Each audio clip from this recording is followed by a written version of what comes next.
Alright, welcome back. Tapos lang ng trabaho, no? So, time check. Ayan, that's also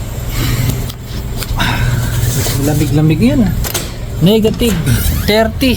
Oh my goodness. Negative 30 tayo ngayon, guys.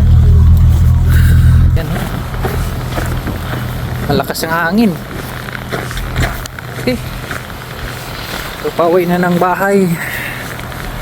Tapos maghapong trabaho para sa pamilya. Tiis-tiis lang. Maraming salamat to the viewers. Thank you for watching. Shout out here in Alberta, Canada. Negative 30. Ayan, nahilabundok na yellow. Puro yellow yan. Okay. Thank you so much and ingat kayo lagi.